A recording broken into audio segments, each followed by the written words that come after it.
Next আমরা ফিরে আসলাম যে জায়গাটায় থিওরিটিক্যালি এটা বলেছি যে 30 million nucleosomes present in diploid set bead on string কাকে বলা হচ্ছে না chromatin is packaged in chromosome chromatin মানে ক্রোমাটিনটা is packaged to form chromatin fibre that are further coiled and condense at the metaphase stage এই মেটাফেজ স্টেজে এসে তখন কী হয়ে যাবে ক্রোমোজোমটা 700 প্লাস 700 তার মানে এই একটা ক্রোমাটিড এই একটা ক্রোমাটিড তৈরি হয়ে গেছে মেটাফেজে দ্যাট ইজ ক্রোমোজোম তখন ক্রোমোজোম তৈরি করে ফেলেছে The packaging of chromatin at higher level requires additional set of proteins that collectively are non-histone chromosomal protein. এই যে non-histone chromosomal protein এই কথাগুলো কি A B C D আগে আলোচনা করি সেগুলো in a typical nucleus some region of chromatin loosely packed very important chromatin এর কিছু অংশ loosely packed and stain light হালকা that is called euchromatin কেন লুজলি প্যাক কারণ এখানে লুজলি যদি প্যাকড হয় তবেই সে কিন্তু রেপ্লিকেশন শুধু নয় ট্রান্সক্রিপশন করতে পারবে যাতে সে প্রোটিন করতে পারে লুজলি প্যাক যেখানে সেখানেই থাকে হচ্ছে জিন ঠিক আছে সেখানে থাকবে জিন chromatin that is more densely pack stain dark colour in all time সেটা তোমার ইন্টারফেজে হতে পারে ক্রোমোজোমাল ফেজ হতে পারে হেটারোক্রোমাটিন আমি জানি 2 টাইপস হয় পার্মানেন্ট আর হচ্ছে যে facultative euchromatin is said to be transcriptionally active chromatin তাহলে ট্রান্সক্রিপশনের জন্য অ্যাক্টিভ কে euchromatin because they are loosely packed whereas heterochromatic হচ্ছে inactive because they are closely packed and they have no any gene okay next আমরা একটু extra আলোচনা করব কি আলোচনা করেও রেখেছি সেটাই আরেকবার DNA is acidic due to presence of huge number of phosphate group negatively charge packaging occurs folding acid attachment of DNA with positive charge basic protein polyamine in case of prokaryotes and histone in case of eukaryotes clear তাহলে negatively চার্জের সঙ্গে positively charge যুক্ত হয়ে এই প্যাকেজিংটা শুরু করে DNA packaging DNA is found in cytoplasm পকেটসের ক্ষেত্রে cytoplasm super coil state the coil are maintain by non histone basic protein like polyamine DNA may also be involve this compact structure of DNA is called nucleoid or genophore তাহলে প্রকৃতির ক্ষেত্রে আমরা তখন তাকে বলি কি যখন পলিঅ্যামাইন উইথ ডিএনএ তৈরি হয়ে যায় তখনই তাকে বলি হচ্ছে নিউক্লিয়েড এবং জেনোফোর এক্সট্রা নলেজ কিন্তু এটা নেক্সট যেটা হচ্ছে নিউক্লিওজোমের স্ট্রাকচার দেখো এই যে ডায়াগ্রামটা অবশ্যই মুখস্থ করে ফেলো নিউক্লিওজোম কি এর হচ্ছে 6 × 11 ন্যানোমিটার 200 বেস পেয়ার ইন্টু তোমার বেস পেয়ার ইন্টু যদি বলো বেস পেয়ার ইন্টু 0.34 ন্যানোমিটার তাহলে কত ন্যানোমিটার যদি হয় তাহলে কিন্তু আমরা লেন্থটা বের করে ফেলতে পারবো বুঝতে পারছো কীভাবে লেন্থ বের করতে হয় সেইভাবে লেন্থ বের এসে যাবে 68 মতন এসে যাবে মোটামুটি আমরা 700 বলি 700 হচ্ছে আর্মস্ট্রং বা 70 হচ্ছে তোমার র্যাপিং এর হচ্ছে মেনলি 3টে পার্ট নিউক্লিওজোমের 3টে part core region 166 base pair histone near about এটা ভ্যারি করে 20 আর লিঙ্কারেও ভ্যারি করে 34 to 50 অবধি ভ্যারি করতে 40 না হয়ে 50 হতে পারে সেন্ট্রাল রিজিয়নে থাকবে কোর এনজাইম 4 × 2 to 8 ন্যানোমিটার এর যে ইয়েটা 4 × ডাইমেনশন হচ্ছে 4 × 8 যার ফলে এর উপর পাক খায় 4 × এর উপর পাক খেয়ে তৈরি হয়ে যায় 6 × 11 ন্যানোমিটার ঠিক আছে এখানে মোটামুটি 200 বেস পেয়ার দরকার হয় আর কোর ডিএনএতে হচ্ছে দরকার হচ্ছে 146 তাহলে 146 base pair is equal to length কত বের করে ফেলবে ক্রোমাটোজোম এখানে বলে দিয়েছি nucleosome plus histone 1 is chromatosome. Eukaryotic কোষের ক্ষেত্রে প্রচুর আলোচনা করেছি, নতুন করে আর আলোচনা করার দরকার নেই। শুধু যেটা দরকার, দেয়ার পজিটিভলি চার্জ এন্ডস আর ডাইরেক্টেড আউটসাইড, ঠিক আছে, দে অ্যাটাচ নেগেটিভ, নেগেটিভ অনেক পরে, এই লাইনটা হচ্ছে অনেক পরে, negatively charge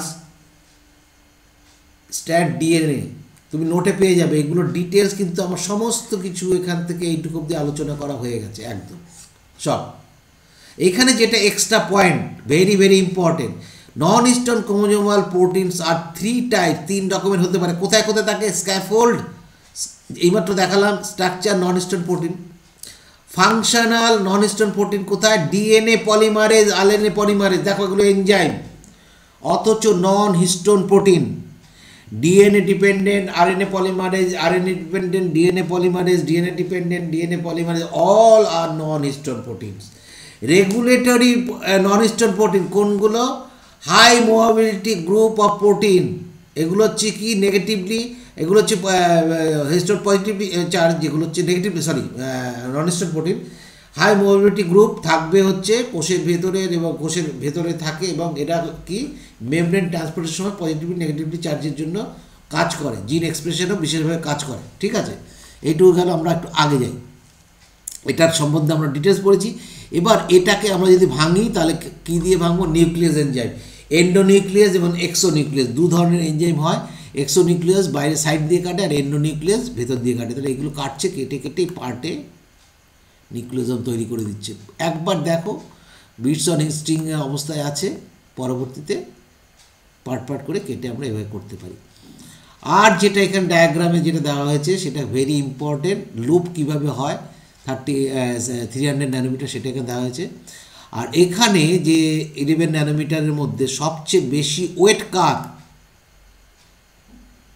H4 very wait, আর H1 হচ্ছে লাইট ওয়েট। এটা হচ্ছে কি সেডিমেন্টেশন কোএফিসিয়েন্ট হিসেবে দেখানো হয়েছে স্টোনের।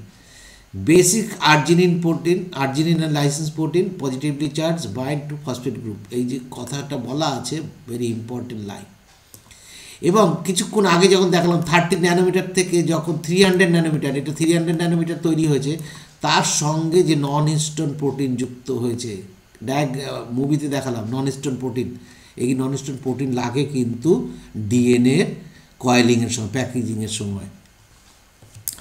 আর যেটা এখানে জানার দরকার, এগুলো এক্সট্রা নলেজ, এগুলো COOH গ্রুপ থাকবে এবং তোমার ওই NH গ্রুপ থাকবে। সেখানে পজিটিভলি চার্জের সঙ্গে নেগেটিভলি চার্জ কী করে বাইন্ড করে সেটাকে দেখানো হয়েছে এখানে অ্যাসাইলেশন প্রক্রিয়ার মাধ্যমে। আর 30 ন্যানোমিটার ডায়াগ্রাম, এখানে হিস্টোন কীভাবে বাইন্ড করে সেটা দেখানো হয়েছে। Next, a typical nucleus, some regions of chromatin are loosely packed, এটা আলোচনা করেছি ক্রোমাটিন। এখানে হেটারোক্রোমাটিন অ্যান্ড ইউক্রোমাটিন অবশ্যই দেখবে, দুটোর মধ্যে পার্থক্যটা আমি আলোচনা করে ফেলেছি। Chemical composition of chromosome, DNA কত পার্সেন্টেজ থাকতে পারে, এগুলো মোটামুটি একটু দেখার দরকার। আর যেটা ভাইটাল, এইখানে এই বিজ্ঞানীর নামকরণগুলো করবে, কিন্তু যেটা না করলেই নয়, chromatin is catalyzed by micrococcal DNase, এই এনজাইম দিয়ে ক্রোমাটিনকে ভাঙা হয়, ভেঙে কী বের করা হয়? নিউক্লিওজোম, ঠিক আছে।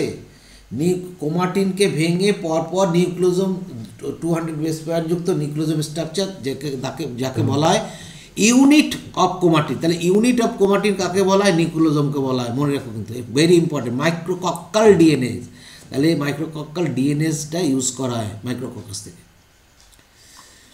নেক্সট হচ্ছে নিউক্লিওজোমের আলোচনা, এখানে মোটামুটি এগুলো সব করা হয়ে গেছে, এগুলো সব টোটালটাই আলোচনা করেছি, কিন্তু তুমি পড়বে এগুলোর প্রত্যেকটা আলোচনা করেছি, যেটা যেটা ইম্পর্টেন্ট সেখানে আলোচনা। Salt bridge, very important line, বারবার বলেছিলাম, salt bridge between positively charge histone and negatively charge DNA play major role in stabilising the DNA histone complex. তাহলে পজিটিভলি চার্জ হচ্ছে হিস্টোনের এবং নেগেটিভ চার্জ হচ্ছে ডিএনএর, এটা কী করছে না স্টেবিলাইজিং করছে, মানে ডিএনএটাকে একটা কম্প্যাকশনে আসছে যাতে ইনার্ট অবস্থা থাকে, শুধু জেনেটিক মেটেরিয়াল হিসাবে কাজ করতে পারে সেই হিসাবে। কর্নবার্গের এটা অবশ্যই দেখো, কিন্তু যেটা না দেখলেই নয় সেটা হচ্ছে H2A আর H2B কোথায় থাকে? ভেতরের দিকে থাকে, হিস্টোন অক্টোবরের ভেতর, সরি বাইরের দিকে থাকবে, আর ভেতরের দিকে থাকবে। এই হিস্টোন অক্টোবর তৈরি হলো না, এই অক্টোবরের বাইরের দিকে থাকবে কে কে? বাইরের দিকে থাকবে হচ্ছে H3, H4, H4, আর ভিতরে থাকবে হচ্ছে H2A, H2B। ওহো, ভুল ভুল লাগলাম যে, ভেতরের দিকে থাকবে, ভেতরের দিকে থাকবে। প্রেজেন্ট ইন ইনসাইড হচ্ছে H2, কারণ ভারী বেশি, তো ভারী বেশি বলে ভেতরে থাকবে H3, H4, H4, আর বাইরে থাকবে H2A, H2A, H2B, H2B, এই ওরিয়েন্টেশনে থাকবে, এটা কিন্তু ভুলো না। তাহলে H2A, H2B আউটসাইড, আর H3, H4 ইনসাইডে থাকে। আর এগুলো আলোচনা করেছি লিঙ্কার হিস্টোন। H1কে ভেরি ইম্পর্টেন্ট, H1কে প্রায় সময় H1 যেটা হচ্ছে হিস্টোন, তাকে লিঙ্কার হিস্টোন বলা হয়। হিস্টোন যেহেতু লিঙ্ক করে রাখে দুটো নিউক্লিওজোমকে, এবং প্রত্যেকটা নিউক্লিওজোমকে ক্রোমাটোজোম তৈরি করে। এটাও আলোচনা করা হয়ে গেছে, টোটালি আলোচনা হয়েছে, এটা এই ডায়াগ্রামটা দিয়েই আলোচনা করেছি কিভাবে যুক্ত হয় সেটাই। Solenoid 30 nanometre, chromatin fibre 30 nanometre থেকে 300 ন্যানোমিটার, 300 ন্যানোমিটার ক্রোমাটিন ফাইবার থেকে 700 ন্যানোমিটার মেটাফেজ ক্রোমাটিন, এবং মেটাফেজ ক্রোমোজোম 1400 ন্যানোমিটার। টোটাল বুঝিয়ে আলোচনা করা হয়ে গেছে। Search of genetic material, next যেটা আমরা পড়ব, সার্চ অফ জেনেটিক ম্যাটেরিয়াল।